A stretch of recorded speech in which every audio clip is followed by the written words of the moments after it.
Where is Brendan? Could have swore they said we were gonna meet in the hallway. Oh.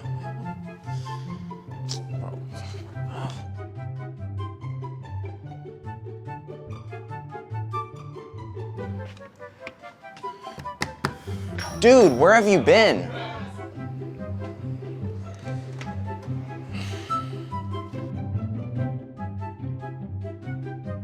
Howdy y'all, welcome to This Week at Creek. I'm Season and I'll be taking you through the things happening here at Creek. September is a Childhood Cancer Awareness Month. This initiative is near and dear to some of our Cougars. Cancer, a disease in which abnormal cells divide uncontrollably and destroy body tissue, unfortunately affects around 5.5% of the U.S. population. Cancer is always difficult, but it can be especially devastating when it affects a child. In order to obtain perspective on the matter of childhood cancer, Mary Carteret, our testing coordinator, who shared with us her experiences with childhood cancer with her daughter, Maren. Cancer can be caused by different things. It can be caused by an error in your DNA. It can be caused by exposure to carcinogens, which are chemicals. It can be caused by exposure to UV light. There's various ways, but basically what happens is when cells divide, they have a message, they get a message that says, okay, stop dividing or it's time to die. In cancer cells, that goes away, so they continue to divide unchecked and they don't die either, but they don't differentiate, so they don't, basically they're like teenager cells and they just keep dividing and dividing and dividing. So, and that's cancer. My daughter Maren was diagnosed with a brain tumor at 3 years of age. For Maren, what happened was we went to the hospital and had a CT scan. They found a brain tumor and we were immediately admitted to the hospital. 2 days later, she had surgery to remove the tumor.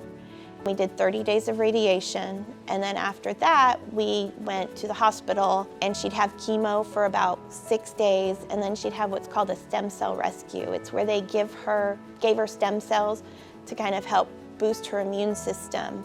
And we did that 4 times. It was about every month, and then we just kind of had to wait and see.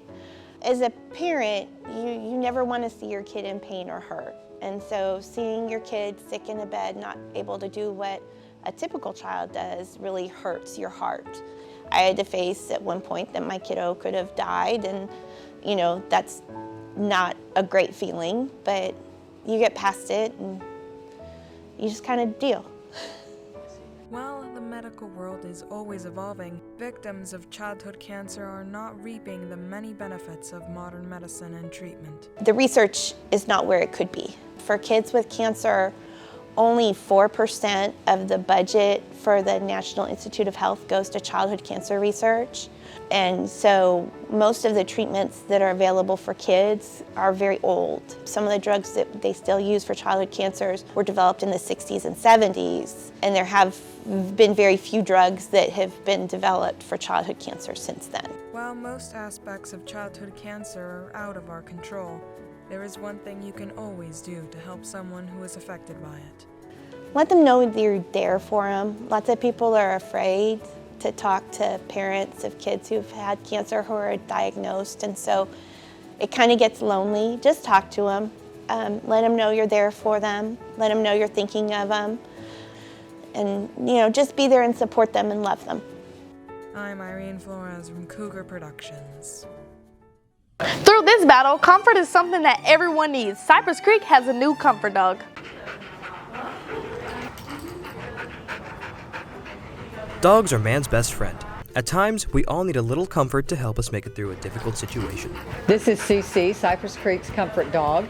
She was purchased last spring. We started the motion to buy her, and our student council wanted to use funds raised by students to purchase something for students, and so they decided on this comfort dog, which will be housed in our counseling office to help with our kids when they are having emotional crisis and just need some type of comforting. The mental health crisis across the nation has just become such an issue that we're seeing such an uptick in depression, anxiety, suicidal thoughts, cutting behaviors, and all those types of things that if we have Cece here, she's able to work with those students, calm their anxiety, help them when they're sad or maybe upset, and bring some comfort to them emotionally.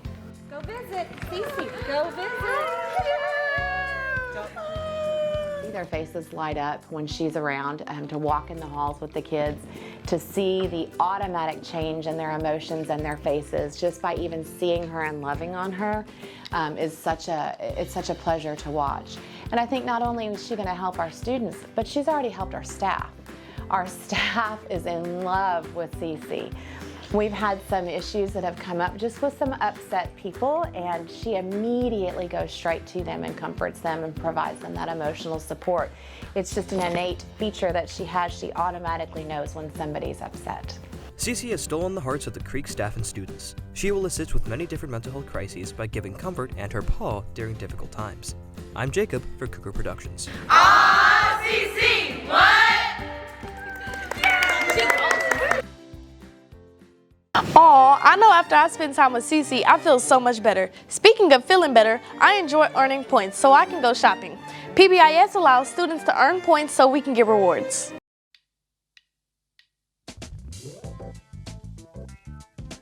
It's a positive behavior intervention support system. So when you have a positive school climate, that helps students develop the social and emotional skills they will need to become productive citizens. Well, whenever you create a positive environment, that overflows to all areas of the campus. It's a positive reward system, so when students show their Cougar pride, they can purchase items from the Cougar store. Technically, I'm the administrator over PBIS, and as well as Ms. Sharika Williams helps me as well. But overall, the whole school is over it, as well as a committee of teachers that help promote it and take it school-wide. I feel like it's going to make a big impact at the school here? Yes, I think PBIS can impact the relationships that teachers and students have. It's more positive than negative. So I think it'll encourage that student-teacher relationship. We all love positivity. Let's wear our IDs and be in dress code. Follow the rules so you can earn points. We'll be right back after this. Wearing your ID is the only way that teachers and staff can identify who you are. Your ID badge is an essential to have every single day at Cypress Creek High School. The teachers and staff try their best to make sure that everyone is safe. So do your part in making the school a safer place. Please wear your ID badge.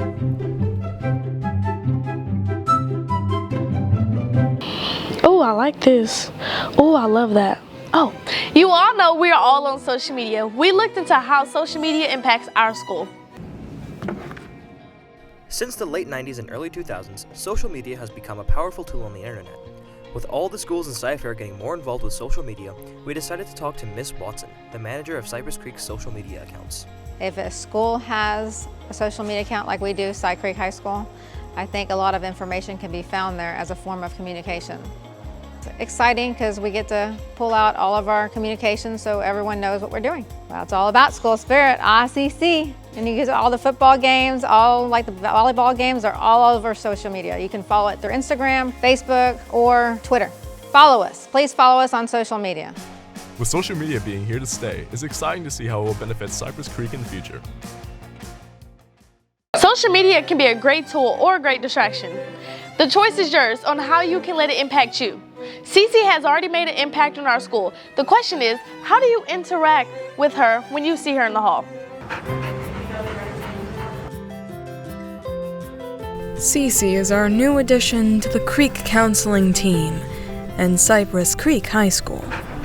So whenever you see Cece in the hallways, you'll come up and you'll ask me, can I pet or can I touch? And then I will have Cece sit and I will tell her to go visit.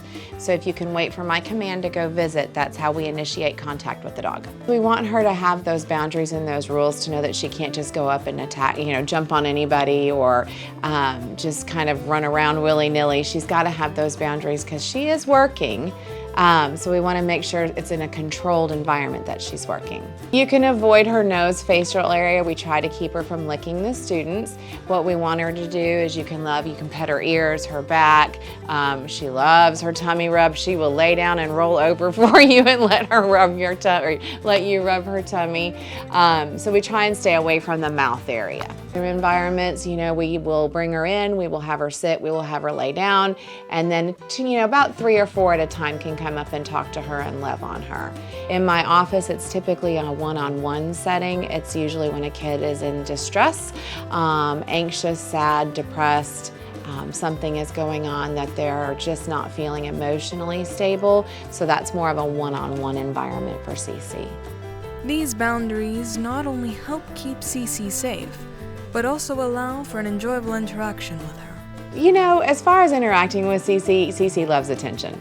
She loves to be loved. That's her basic comfort, is she loves for you to love her and she loves you. So as long as you're gentle with her and you're not jumping around, she's going to be just fine with you.